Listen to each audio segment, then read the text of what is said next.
Hey my YouTube family, कैसे हैं आप सब। आई होप सब हैप्पी एंड हेल्दी होंगे। So welcome back to my YouTube channel.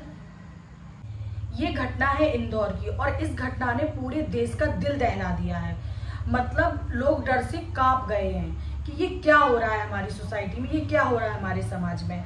राजा रघुवंशी और सोनम इंदौर के रहने वाले हैं, जिनकी मई में शादी होती है, अरेंज मैरिज। मतलब दोनों के परिवारों ने मिलकर इन दोनों की शादी करवाई और ये शादी में बहुत खुशी खुशी इन्होंने सारे फंक्शन सेलिब्रेट किए। जून में ये जाते हैं मेघालय हनीमून मनाने के लिए। टिकट सोनम ने ही बुक करवाई थी पहले से मेघालय। तो राजा रघुवंशी ने अपनी माँ को बताया कि सोनम ने टिकट बुक ऑलरेडी करवा रखी है, तो इसलिए हम मेघालय जा रहे हैं घूमने के लिए। मेघालय हनीमून के लिए जाते हैं। वहाँ से ये दोनों डेली अपने परिवार से बात करते हैं। एक दिन सोनम और राजा रघुवंशी का उनके परिवार में फ़ोन नहीं गया, तो उनके घर वाले थोड़े चिंतित हुए कि फ़ोन क्यों नहीं आया। उन्होंने सोचा शायद नेटवर्क इशू होगा, इस वजह से फ़ोन नहीं कर पाए वो लोग। तो उन्होंने एक दिन वेट किया कि चलो दूसरे दिन फ़ोन आ जाएगा, लेकिन दूसरे दिन भी जब फ़ोन नहीं आया तो फिर उन लोगों को चिंता हुई। तो राजा रघुवंशी का भाई और सोनम का भाई निकल गए मेघालय के लिए, उन्हें ढूंढने के लिए कि भाई वो कहाँ हैं, कैसे हैं, सुरक्षित हैं या नहीं। राजा रघुवंशी का भाई और सोनम का भाई मेघालय पहुंचते हैं और उन्होंने मेघालय पुलिस से अपने भाई और बहन की मिसिंग होने की कंप्लेंट लिखवाई। तो जब वहां इंक्वायरी की गई तो पता चला कि जिस होटल में वो रुके थे, तो वहां से उन्होंने घूमने जाने के लिए एक स्कूटी रेंट पर ली। वो लोग होटल से निकले तो घूमने के लिए, लेकिन वापस नहीं आए। और जब सोनम और राजा रघुवंशी स्कूटी से घूमने के लिए निकले थे, तब सोनम ने व्हाइट कलर का शर्ट पहना हुआ था। तो जब बहुत इंक्वायरी की गई, वहाँ की जंगल और खाइयों में ढूंढा गया, तो देखा कि एक खाई में कुत्ते भौंकने लगे। एक खाई में एक बैग पड़ा मिला। उस बैग को जब खोला गया तो देखा गया कि उसमें एक व्हाइट कलर की शर्ट थी जो कि सोनम पहनी थी। और राजा रघुवंशी के भाई ने वो बैग पहचान लिया कि ये बैग मेरे भाई का है। जब और इंक्वायरी की गई तब पता चला कि राजा रघुवंशी की लाश खाई में मिली, खाई में लटकी हुई मिली, और जो कि बहुत सड़ चुकी थी और 2-3 दिन पहले उसकी हत्या हो चुकी थी। लेकिन सोनम का कोई अता पता नहीं चला। बहुत इंक्वायरी की गई, बहुत ढूंढा गया, लेकिन तब भैया मेरी सोनम से बातचीत हुई पौने 2 बजे करीब, और सोनम ने कहा भैया मैं यहाँ पे हूँ अभी भी, और अपने करीब यूपी में। और यूपी में सोनम ने यूपी के गाजीपुर के एक ढाबे से अपने भाई को फोन किया कि भाई मैं यहाँ हूँ, आप मुझे यहाँ से ले जाओ। उसके बाद वहाँ की पुलिस से कांटेक्ट किया और फिर उसके बाद सोनम को वो सही सलामत लेकर आए। मीडिया में दिखाया जा रहा है कि सोनम की शादी थी, सोनम ने पूरा प्री प्लान किया हुआ था। सोनम किसी और से प्यार करती थी जो कि उसी के घर में काम करता था। तो उसने 4 लोगों को ऑलरेडी शिलोंग भेज दिया था और पूरा प्लान करके रखा था, और उसी ने ही अपने पति की हत्या करवा दी। मीडिया ने जब राजा रघुवंशी की मां का इंटरव्यू लिया तो उन्होंने बताया कि मतलब शिलोंग जाने का प्लान सोनम का था, उसी ने ऑलरेडी टिकट बुक कराई थी। राजा रघुवंशी को उसके बारे में कुछ नहीं पता था, उसने उसे सरप्राइज दिया था, उन्होंने ये बताया। और वो कहती हैं कि मेरे बेटे को कैसे मार दिया गया, सोनम कैसे बच गई, मतलब सोनम को क्यों छोड़ दिया, या सोनम ने अपने पति को बचाने की कोशिश क्यों नहीं की। तो जो राजा रघुवंशी का परिवार है उन सबका शक जा रहा है कि सोनम ने अपने पति की हत्या करवाई है। इधर सोनम की फैमिली कह रही है, सोनम का भाई कह रहा है कि अभी तक ये सब कुछ प्रूफ नहीं हुआ है, सोनम ने कुछ भी नहीं अपने मुंह से कबूला है, तो सोनम ने हत्या नहीं करवाई है। सोनम की माँ कह रही है मुझे इस बारे में कुछ भी नहीं पता। सोनम के पिता कह रहे हैं कि ऐसा कुछ नहीं है, मेरी बेटी ऐसी बिल्कुल भी नहीं है और मेरी बेटी ने ये हत्या नहीं करवाई। मीडिया ने सोनम के पड़ोसियों से भी बात की है, तो वो लोग भी कह रहे हैं कि लड़की ऐसी नहीं थी, लड़की बहुत अच्छी थी।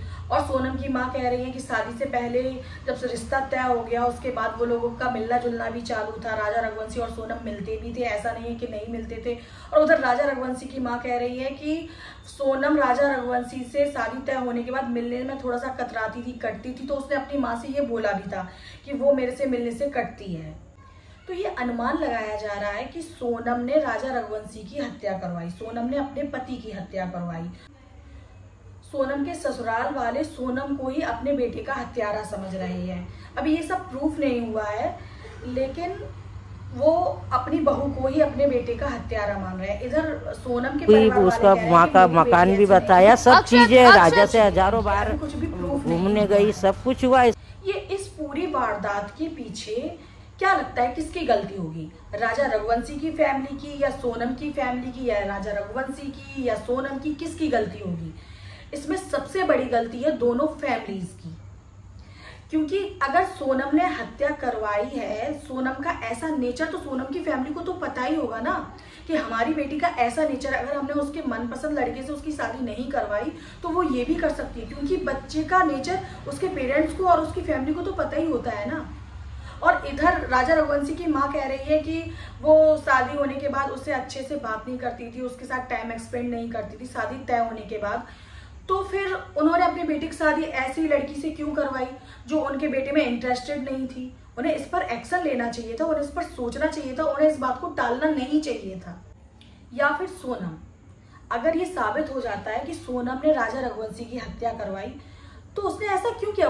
वो लड़की तो जॉब भी करती थी, पढ़ी लिखी भी थी, तो किसी इंसान की हत्या करने से अच्छा था कि तुम अपने परिवार के खिलाफ बगावत कर देती, तुम बोल देती मैं ये शादी नहीं करूंगी। तुम तो सेल्फ डिपेंड थी, तुम तो कमाती थी, तुम कहीं और जाके रह लेती, तुम बालिग भी थी, तुम्हारे साथ कोई जबरदस्ती भी नहीं कर सकता था। फिर तुमने एक इंसान की जान क्यों ले ली? तुमने एक परिवार क्यों उजाड़ दिया? किसी का भाई, किसी का बेटा क्यों उनसे छीन लिया? ये क्या मानसिकता हो गई है लोगों की कि पहले शादी करते हैं, अच्छे से धूमधाम से शादी करेंगे, फिर हनीमून पर जाएंगे, फिर अपने ही इंसान को मरवा देते हैं। ये क्या मानसिकता हो गई है? अरे भाई, अगर तुम्हें शादी नहीं करनी थी तो तुम शादी ना करती। अब तुमने दोनों परिवार बर्बाद कर दिए और किसी के परिवार से उनके घर का चिराग छीन लिया। अगर तुम्हें शादी नहीं करनी थी तो तुम शादी ना करती, तुम अपने परिवार में बोल देती कि हम शादी नहीं करेंगे, हमें ये शादी नहीं करनी है। और उनकी फैमिली को क्या पता नहीं होगा कि उनकी बेटी इस टाइप की, उसका ऐसा नेचर है कि उसकी मर्जी के खिलाफ करेंगे तो वो कुछ उल्टा सीधा कर देगी, कुछ ऐसा बड़ा।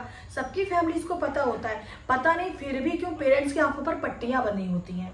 वो पता नहीं कौन सी सोसाइटी की, कौन से समाज के बारे में सोचते हैं और अपने बच्चों के साथ गलत कर जाते हैं।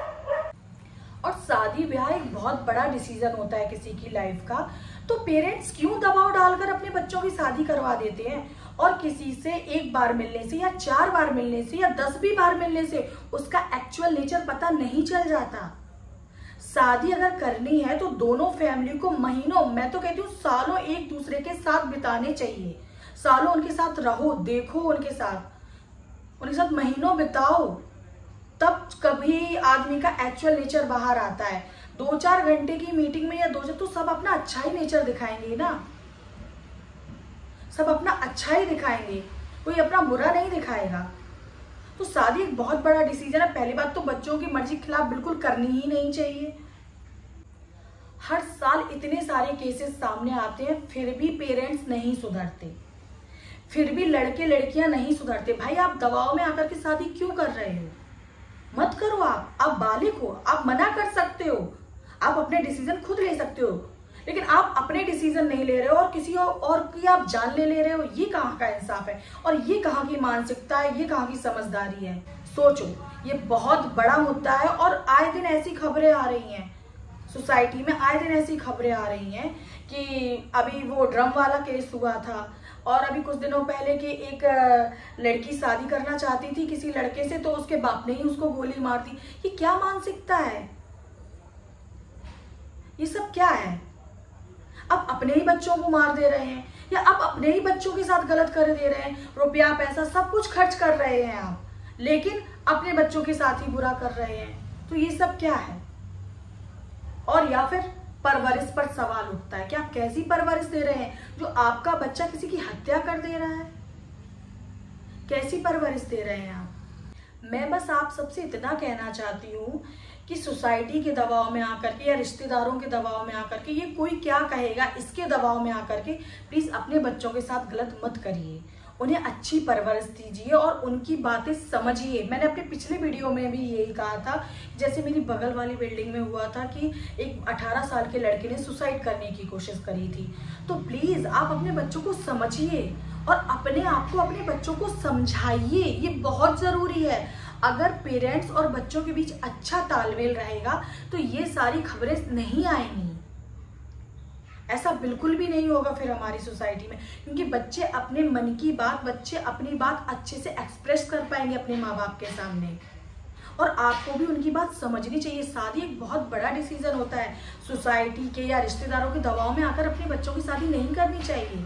उनकी खुशी, उनकी अच्छाई बुराई देखकर शादी करनी चाहिए कि क्या इस इंसान के साथ मेरा बच्चा खुश रह पाएगा, क्या इस इंसान के साथ मेरा बच्चा पूरी जिंदगी खुश रह सकता है।